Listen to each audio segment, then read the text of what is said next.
You need to prepare for tomorrow. We don't know what's going to happen. And when we were talking about preparing for January 6th, we thought maybe nothing would happen at all, and we were proven wrong. So let's talk about why we need to prepare for tomorrow, what we should prepare for, and why we should expect this whole script we see right now to flip.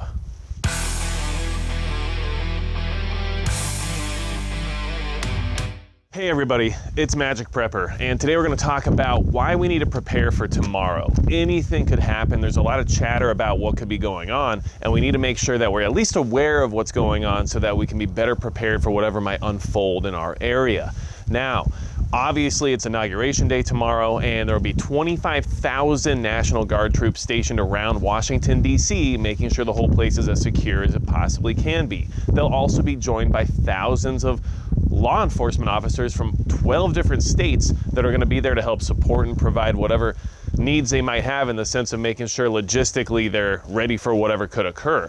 Now, keep in mind that these same issues that they're expecting tomorrow could happen at every single state capital around the country. Now, it's according to the FBI, which we all know is not the most competent organization at times. However, it's still something we need to pay attention to. So if you're in a state capital, maybe you're somewhere like Sacramento, California, or if you're in Washington, D.C., and you know that tomorrow could be a little bit crazy, make sure you're prepared to be able to either be away from the main area of your downtown government zone, or if you can be at least away from your town for a couple of days, maybe take a quick trip, something like that might be the best way to go. In these situations, we know avoidance is actually the best way to stay away from any type of danger that might occur, okay? And if you're preparing for whatever might come tomorrow, and you're worried about the state of the country moving forward past tomorrow, then hit the subscribe button below, because we're going to have to keep talking about what's happening, because things are going to change very quickly. And we all know that there's a good chance that this whole script could be flipped. So, in D.C. tomorrow, you have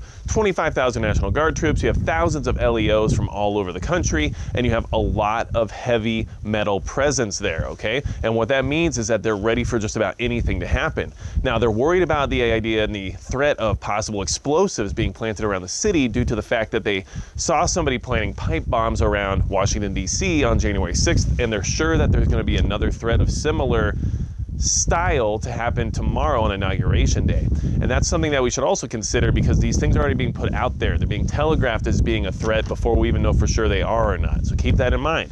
Now, there's also the insider threat that they're investigating. They're trying to find out if their law enforcement officers or the National Guard themselves have any insider threats that they have to be aware of before tomorrow. And they're trying to pin that on a lot of the people who were involved with January 6th, saying that some of these law enforcement officers or some of these National Guard troops have ties to certain militia groups, which makes them an unknown factor, so they have to get rid of them and get them away from the event before anything bad could happen. Now, that is interesting, because I'm sure there's other ties that some of these people could have to other fringe groups out there that might not be militia or might not be related to what happened at the Capitol on January 6th, but I'm sure they are not being investigated or removed, so keep that in mind, okay?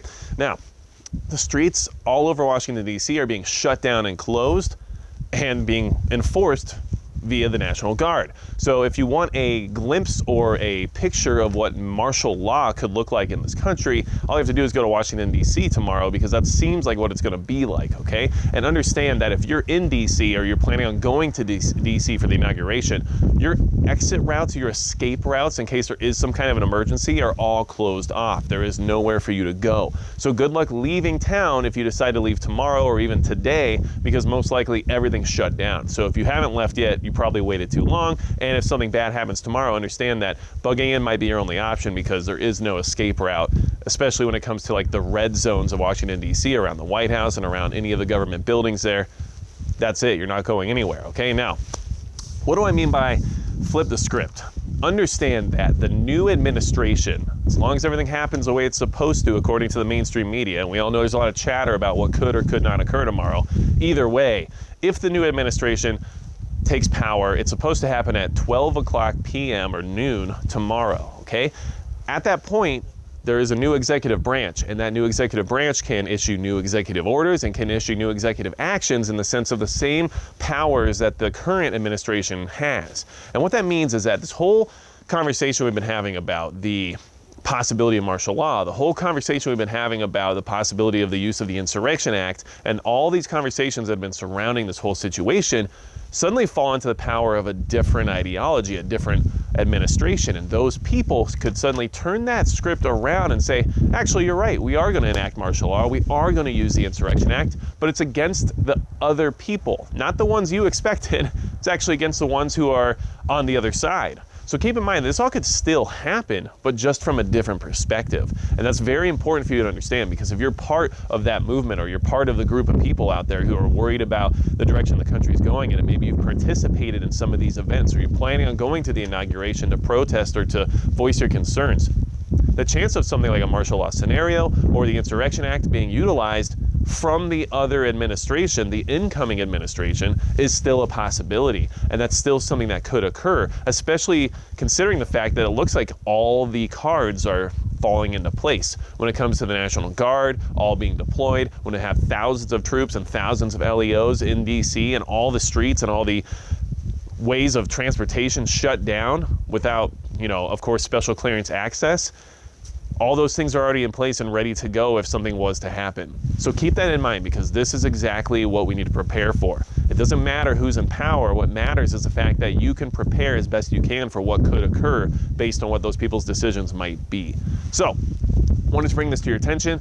Watch out for tomorrow, because you know what? We might have underestimated what happened on January 6th. It's very possible things get even worse tomorrow. We don't know. But if you're in any of those areas, if you're in a state capital or if you're in DC, make sure you have your planning as best as you can. Make sure you have escape routes ready to go in case you need to leave, and make sure that you're doing the best you can to avoid any of those dangerous situations that could occur.